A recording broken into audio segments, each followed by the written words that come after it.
Hi everyone, Stepan here. In today's video I'm going to continue covering games from Barcelona, and this game is I don't know, I don't think I've ever wanted to show a game less. This game was it took a while for me to recover from this, and luckily I was in Barcelona, which is a great city. The games end around 9 or 10 p.m. 9 p.m. No, 8 or 9 p.m. And then, yeah, you walk around town. It's a great town, and there's a lot of stuff to do. Recovering from this game, if the tournament was played in some village, it would have been much harder. Okay, so I'm playing a 2000 rated player. I was going to play the Caro-Kann. I mean, and I did play the Caro-Kann. I prepared for some of his stuff. He usually plays the two knights, but he could have played something else. I was prepared for everything. Okay, knight c3, d5, knight f3, bishop g4, and after h3 I didn't play bishop h5 as I have in the previous game. Well, the previous time I had the two knights, but I took and e6. And now there are two main ways to play this position. You can play it with d4 or with d3. And if you play it with d4, you can choose whether you want to play it with g3 or not. My opponent played with d3. And this can still be a King's Indian attack setup with pawn to g3, with a fianchetto, weird knight on c3 though. But my opponent went for the main line. After knight d7, bishop d2. Now he wants to castle queenside and start a quick kingside attack. And that's going to be the theme of the opening. Unfortunately for him, I really do know how to play against this, because this, in my opinion, is one of the most annoying variations for white in the two knights. So I was preparing for this extensively. If you can hear footsteps, there's a bunch of dogs in my apartment because Lucia's and mine is here, and also her parents are in town, so they brought their dog. So yeah, we have some dogs here. And they have a bunch of toys, so there may be some other noises as well. Okay, yeah, after bishop to d2, I went knight gf6, which is normal, e5 is impossible, and he castles. Okay, and now what I would like to do, if his attack is too slow, I would like to attack him. So I start with bishop to b4. I want to trade off this knight. Sometimes I want to trade off this bishop. But yeah, I want to get my queen out of the way and possibly castle queenside as well. He starts with g4, h6. This is still theory. This has been played many times. Queen e2 is a slightly strange move. I mean, it's clear that he does it to play f4, but I haven't castled yet, so I don't think queen e2 is a good move. Okay, I played queen b6, which in some positions helps my queenside attack if it does happen. In others, depending on what he does, I'm just going to castle queenside. Also, I could at some point choose to go d4, e5 and close the position down, especially after his next move. I'd been considering that, but my position is very easy to undermine. If my knight was, for example, on e7 instead of f6, then d4, this knight moves away, and e5, and after f4 comes, I would be able to play f6. This way, I don't really want to allow this position, where my knight seems absolutely amazing here. Yeah, this is actually a good position. But and it's a good position because it's hard for him to get his knight to challenge mine. I guess he could do it like this, but I'm just looking at whether that's too slow, because eventually I'm going to play knight d7, and this seems perfect. So yeah, maybe I should have done that. I mean, I didn't really want to close the position down. I wanted to keep it open because I was really trying to push for a win. And I wanted to keep chances of changing the nature of the position if I wanted to. Once you play d4, e5, it's basically just a closed position. But yeah, I think it may have been good. Okay, castles. Pawn a3, chasing the bishop away. I don't want to take on c3 now, so bishop to d6 and f4, threatening e5, so I have to retreat. And retreating is really not an issue because this knight is misplaced anyway, so knight e8, I was perfectly happy playing this move. And now I may play d4, e5, because I can support everything with f6. And here my opponent made a mistake. He played d4 himself, thinking that this was a poisoned pawn. And I took my time. I took about 20 minutes or 15 minutes calculating all the variations, because I figured out that I can take the pawn safely without losing my queen in 2 seconds. But once you see that, you see a lot of activity for white building up, and I was trying to figure out what the best continuation was and whether that was strategically too risky. But the first thing is, once I take the pawn, just a second. What are you doing? Peggy is really funny. That's Lucia's parents' dog, and she keeps biting on stuff. Wait. Oh, yeah. Oh, yeah. Okay. Yeah, I'm sorry. I have to do this because otherwise she's going to distract me too much. Okay. Yeah. So,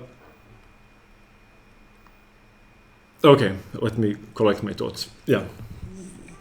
Taking on d4 trades queens, and if bishop to e3 is his only threat, and I can safely retreat my queen to c4 and threaten a queen trade, and not lose my a pawn, because if that's taken I have b6, then that's a safe pawn to take. The problem is that I have a knight on e8, and it's going to be hard to develop my rook from h8. Okay, so I took the pawn. Now if he doesn't take on d4, if he doesn't play bishop e3 after queen takes on d4, then he just gave up a clean pawn. Okay, so bishop e3 and queen to c4 and queen to c4. Okay, if he tries to decline the trade of queens, which is probably something he'd expected he could do, with, for example, bishop to a7, then takes and b6. So that doesn't work. He cannot win the pawn back. He could decline the queen trade a different way, with, for example, queen here, but still, I mean, I can safely retreat my queen and everything is defended. Again, if he takes, I have b6. Okay, so he took on c4. Check it, Becky. So he took on c4. I took dc4. And he played bishop f1, attacking my pawn on c4. Now, here I made a mistake. And I played the only move I'd considered, and I'm sorry. She keeps making weird. Okay, I have to put her down. I just saw her face in the camera. Okay. Sorry about that. Yeah, the only move I'd considered was b5. Defending my pawn. I didn't want to give up my pawn. But when I was analyzing this game in the evening, which okay, I'm not going to say anything else, but when I was analyzing the game, I found an amazing way to continue this position, which is in fact the engine choice, and that's to just go e5 and give up my pawn. Because if f5, then bishop to e5, and this position is tremendous. He can take on c4, but I can just go knight to d6. And with this being so weak, and my pawns being so perfect, and my development being so perfect, I don't think white could hold this middle game much longer. For example, bishop to d3, because I'm threatening bishop c3 and knight takes e4, so bishop to d3, and now bishop to c3 anyway, bc3, simply rook he8. I mean, look at this position. This just seems overwhelming. I may just win a pawn with knight f6 if he doesn't defend. Well, yeah, there's actually no way to defend. So I'm just winning the pawn, and then everything is weak. Instead of that, after bishop f1, I played b5. As I said, during the game, I just b5 was the only move I wanted to play, and I never considered anything else. Okay, and he went back with the bishop. He could have played e5 straight away, but it just transposes to what happened in the game. Okay, so here's what happened. I played bishop c5, which I'd intended to play before I took on d4 with the queen. And this is the position that I actually saw before queen d4. Knight c5 and e5. attacking my pawn on c6. And this is why it took so much time before queen d4. The problem is c6 is attacked, my pieces are undeveloped, and I have to play king c7 to defend c6. In which case, if I want to play king c7 defending c6, I have to trade on d1 first because my rook on d8 is weak or undefended, so rook takes d1, rook takes d1, and now the only move to defend is king to c7. Okay, now, when I saw this position, I decided to play queen takes d4, because I saw what I could do next. I can go knight a6 and knight b8, simply preventing against what he would probably do, which is knight e2 and knight d4, just winning the pawn on c6 with a great position. Because if there's a knight on c6 and the rook comes to d8, I just lose. Okay, so what I'd planned, exactly what I planned happened. He played knight e2, I played knight a6. Okay. I could have played actively, and this again I found in analysis. I did not look at it during the game. Maybe I can continue with g5 or with g6, simply giving my knight a square. That's probably a good idea. G5 maybe, and then if knight to d4, I just continue developing it. Or I can take this pawn, but I cannot play knight e4 first. But in any way, this was a more active way to play. I played knight a6, and here he surprised me with a4, and here I think I should be much better, because I don't have to play knight b8 now. Now I can play knight to b4, and if he plays knight to d4, I can play knight to d5.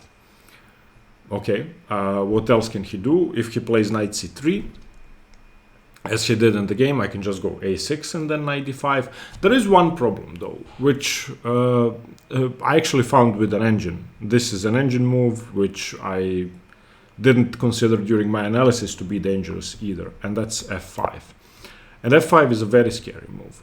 I just thought, when I first saw it, when the engine first pointed out f5, I just thought, okay, well, I mean, I can just ignore it, but it's really hard to ignore it, because this knight is going to win this pawn eventually, and this rook is cutting my king off. This is hard. This is hard. So, for example, if I take, instead of losing the pawn that way, ef5, then gf5, and he has a passed pawn, and again supported by this knight. The engine actually plays, against f5, plays h5, and then white should give up a pawn with g5, and ef5, ab5, cb5, knight d4 is the engine line, where g6 is not good because knight b5 is crushing. I mean, this is really hard to see, especially that after f5, h5, and white should play g5. I mean, for a human, I'd expect that he would hold here, because you want to keep f5 defended, but okay. In any case, neither of us saw that. So after knight b4, he played knight c3. I went a6, he went b3, took, and knight to d5. Okay, knight e4. He's giving up another pawn, and this now is a winning position for black, and that there is no doubt about that. It's not a bit winning, it's so winning that I can win it several different ways. Okay, I can take on f4 first. But I was afraid of knight c5, and after I take the bishop, if I take the bishop, then rook d7, if I go king b6, then b4, and I don't know, probably he is winning. Yeah, he's winning, because I don't even know how to defend, maybe it's checkmate. So this is mate, if I take, yeah, okay, so king b6 definitely loses. I would have to go something like king c8, and then he starts picking off my stuff. I do have an extra knight, but this is not clear at all. So against knight e4, I didn't take straight away. I just played king b6 first. And now the f4 pawn is still under threat, and I mean, I can take it next. If he does something to defend it, I'm going to develop instead of taking the pawn. Okay, but he played king b2, and now I did take. And his idea was of giving up everything here was to actually give up the bishop with rook to d8. And I saw that, of course, and after rook to d8, at first I intended to just take the bishop and go into this position, So takes, knight d6, ba4, and I don't know, maybe he takes straight away, maybe he doesn't. But in any case, at some point he allows me to take on d6, takes my rook, I have 2 knights and should win easily. But then I saw this move king c7 and decided to just defend. And I mean, practically speaking, I think that's just wrong. Of course, I can win a piece now. He doesn't win the piece back, but it's much harder for me to play. He missed king c7, I saw it on his face. But I doubt it's better than simply taking on g2 first. Like, he has to move the rook. I took on g2. Now, of course, if knight d6 is played, I can just go king d7 and game over. Because if rook a7, knight c7, and piece up. Thank you very much. Piece up and 2 pawns. So after rook a8, king g2, he played a5. I played knight f4. I need to get my pieces back into play. Knight c5, getting scary. Need to find a way to develop. Still, yeah, I mean, hard for black to play, but still completely winning. Rook a7, king c8, knight a6, knight d3 check, king c3, knight e5. And now I started feeling good and sort of safe. Okay, I won the e5 pawn. My knight has the d6 square. Yeah, this should be fine. Knight c5, knight c7. Perfect. a6. Okay, here in this position, if you want to win the game safely, then you play knight d7. And after knight e4, knight b8, something like knight c5, I can just go e5. If you want to play the game super safely, trade material. And I fell for a trap with rook to d8. And after rook to d8, of course, he can take on c7. And king takes, and knight takes e6. Of course, I don't defend my rook, I play king b6, and after he takes, this is a completely winning endgame, 2 pawns up. So, seeing that position, Peggy, Kira, I'm sorry, I have 2 dogs here. Hey. Okay, Kira is throwing up, I don't know what's wrong. I need to help her just for a second. Hey. Hey.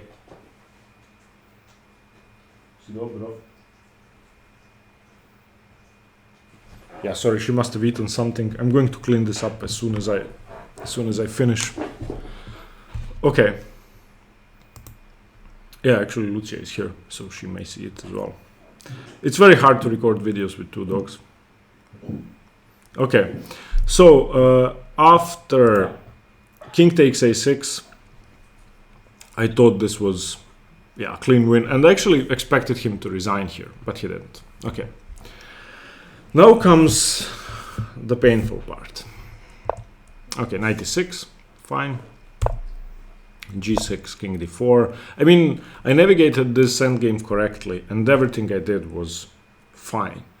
You may think some moves or some ideas were suboptimal, but they were okay. I mean, and I checked it with a coach, with my coach, and with the engine, and everything was fine. King b6.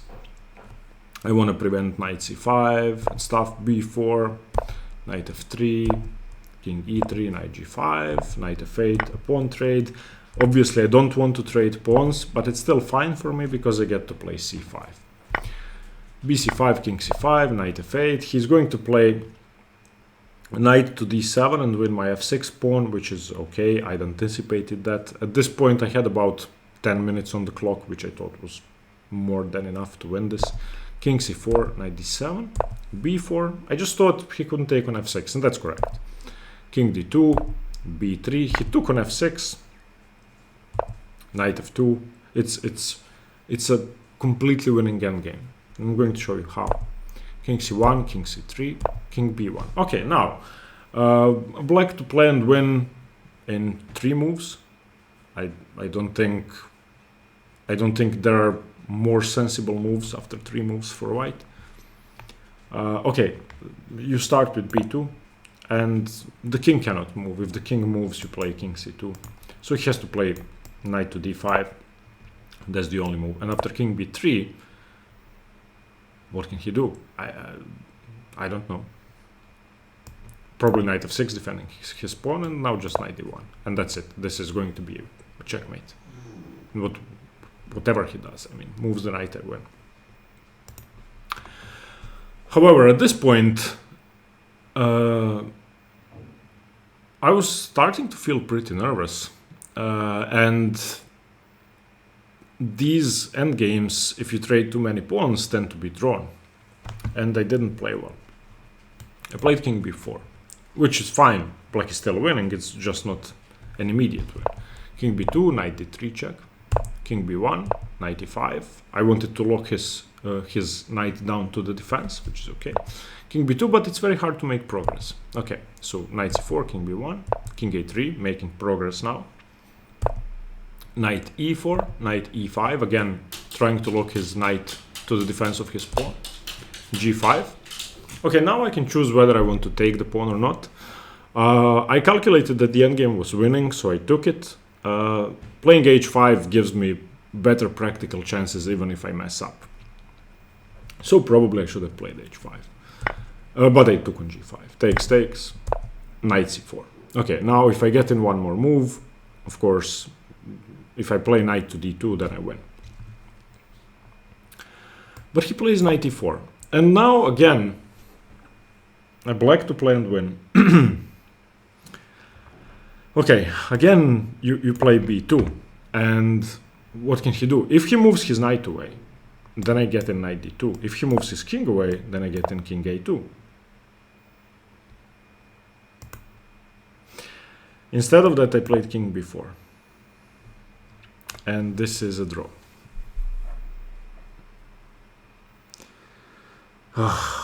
And I just thought, okay, I can maneuver around,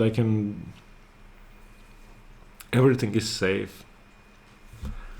Okay, king c1, b2 check now. It doesn't really work because king c2, king a3 and knight c3. And after knight e3, king b1, we actually agreed to a draw.